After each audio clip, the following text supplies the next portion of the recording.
great to me.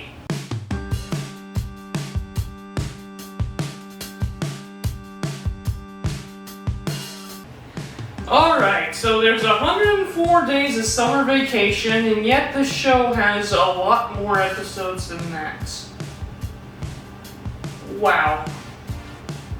I believe the show probably went a little overboard when it came to the amount of episodes. I actually like to think in my headcanon that somehow it's not one summer vacation. Like, I feel like season 1 and 2 is one summer and season 3 and 4 is another. That's how I feel like it, but of course I'm probably just crazy. It's cartoon logic. I mean, that's probably the best way to describe this show is cartoon logic. Hello guys and welcome back.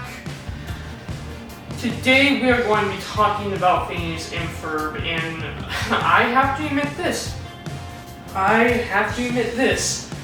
When I was first watching the show, I was kind of getting out of cartoons. I was I was a teenager, I was in middle school, going into high school.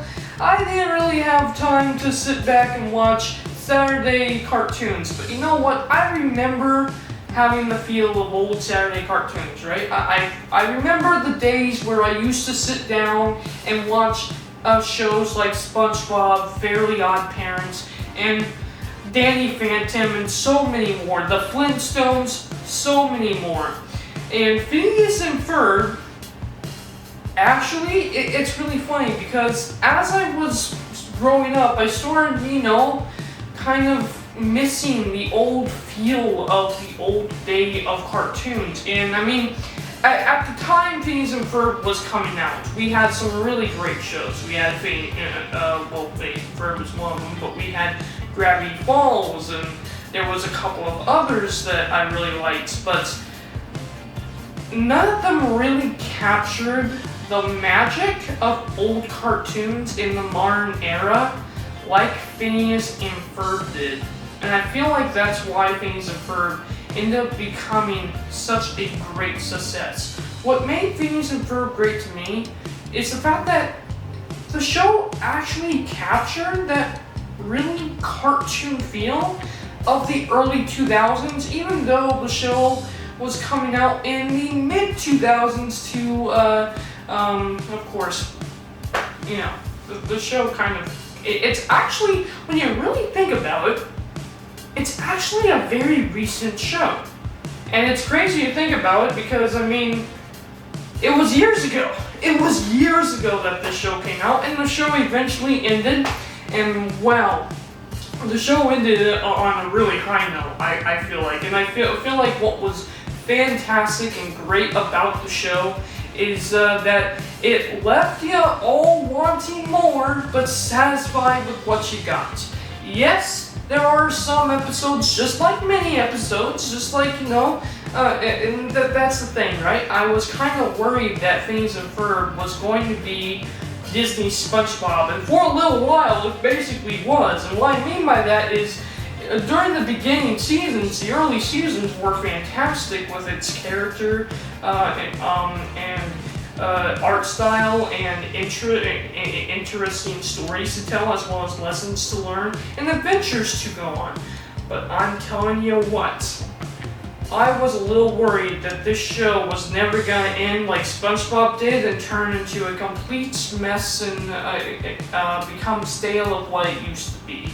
And by the end of the show, I will have to admit, there are maybe a few episodes, just a handful of episodes, that I feel like really they were stretching the show out too long and they probably should have ended maybe a season ahead.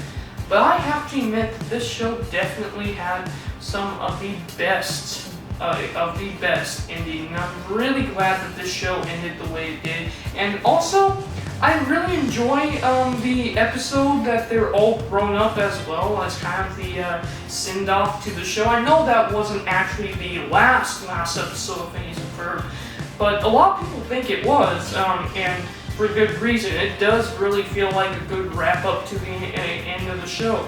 You have not only the creators of the show literally showing up in the episode itself and talking about their experiences with the show and how it feels like that their characters are all just grown up now, just like all the kids who grew up with the show. And well, let me tell you, Phineas and Ferb is so magical and so great because of that. And now I hear that Phineas and Ferb is coming back for a couple more seasons. How do I feel about that? Well, the fan of Phineas and Ferb in me is like, yeah, I want to see more of Phineas and Ferb. It was such a great show. And I don't blame them for wanting more. Disney, definitely, because Disney needs money, and Phineas and Ferb is very profitable because it's very popular. So bringing the show back, I feel like it's a chance to do something if they do it right. But I feel like they're not going to. And I hate saying that, but I just don't want Phineas and Ferb to end up becoming what SpongeBob did in the end. I mean, the creator of Phineas and Ferb is actually really excited about it, and he's actually working along with the show. And as long as he's got a couple of good ideas to add on to the show, that's fine. And I'm interested to see how that goes. But with that said, it's up in the air whether or not the new Phineas and Ferb is actually going to be good or not, but I can definitely say this. I was a fan of it when it was first coming out, and it really captured the feeling of when shows, especially early 2000 shows, really were just great to watch. I mean, it had really interesting art styles like Ed, Edd n Eddy, SpongeBob, Danny Phantom, Fairly OddParents. You had so many interesting art styles. And then you get to Disney, and I just can't believe that Phineas and Ferb exists. I mean, Phineas and Ferb looks like just such a really weird and interesting show. I mean, a green platypus? Okay. The fact that it's a platypus at all is hilarious. You know. Dr. Doofenshmirtz, fantastic character. Dr. Doofenshmirtz is actually probably my favorite character of the show. I would say it's between Dr. Doofenshmirtz and Candace for my favorite characters of the show, because they're both really just fantastic and hilarious to watch. And technically, when you think about it, Phineas and Ferb, the main characters are not Phineas and Ferb. When you really think about it, the main characters is Candace and Dr. Doofenshmirtz fighting a platypus.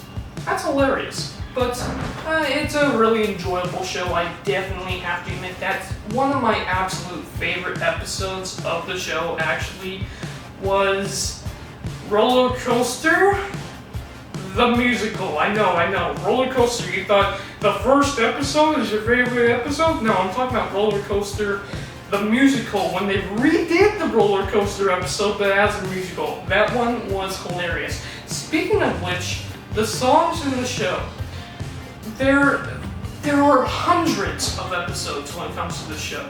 And every single episode, some, multiple even, all had different songs and different tunes. And what was really interesting is a lot of them actually played some really interesting music just made for the show itself. It made the show feel like alive. It made the world of the show feel alive.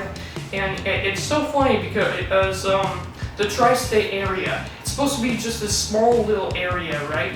But really, thanks to what they were able to accomplish in the show itself, the tri-state area felt like this giant playground that the boys could have their adventures in. And you know what was great about it?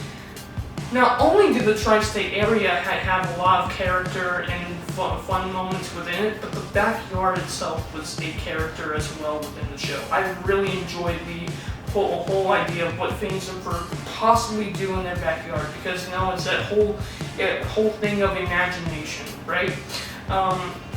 It reminds me of, and I can't believe I'm bringing this up, but like SpongeBob in the stupid box episode, with the imagination, you know? You can imagine that at the box is a supercar or something, or a super rocket. Just use your imagination and have fun, and that's what I used to do do as a kid, going in my backyard, playing in the sandbox, and just having fun and using your imagination. It sparks creativity, and I enjoy that stuff a lot. So to see a show really capture all of that within just a couple of episodes is fantastic. And I say a couple of episodes. What I mean is like over 300 episodes. The show is so long. And yet, I can tell you what, the show is so long, but it didn't lower its degree in storytelling at all. Like, I would say the rating for the storytelling within Phineas and Ferb, I think is between 7 and 4. Like, honestly, at its lowest point, its storytelling is probably like a 4, and its highest is a 7. Not 10. Not 10. I don't think Phineas and Ferb has the best story writing of any show ever. I really don't. But 7 is still pretty high. And the fact that it doesn't waver very often, like SpongeBob literally went from like 9 in some episodes to 2 in the next season. Like, it was that bad. I'm really glad to see that Phineas and Ferb didn't turn into another version of SpongeBob or another version of Fairly OddParents, where it just went on way too long, and pretty soon it just loses the spark of what the show used to be. I'm glad to say that Phineas and Ferb, strangely, didn't lose that spark very much, even though, yes, some episodes you can just tell that they were running out of ideas, in my opinion. That's my opinion. But there were still, even those episodes where I felt like they were definitely running out of ideas, those episodes were still fun and interesting to watch. There's so many episodes of Phineas and Ferb, and I can go on and on and on about what my favorite character is, what my favorite shows are. I mean, there's the Ferb episodes; those are fantastic. I really like the summer special with Summer Belongs to You. That's like one of my absolute favorites. Don't even get me started on the movie Across the Second Dimension. That was crazy. That was crazy fun with Perry the Platypus's identity finally being revealed to his owners, Phineas and Ferb.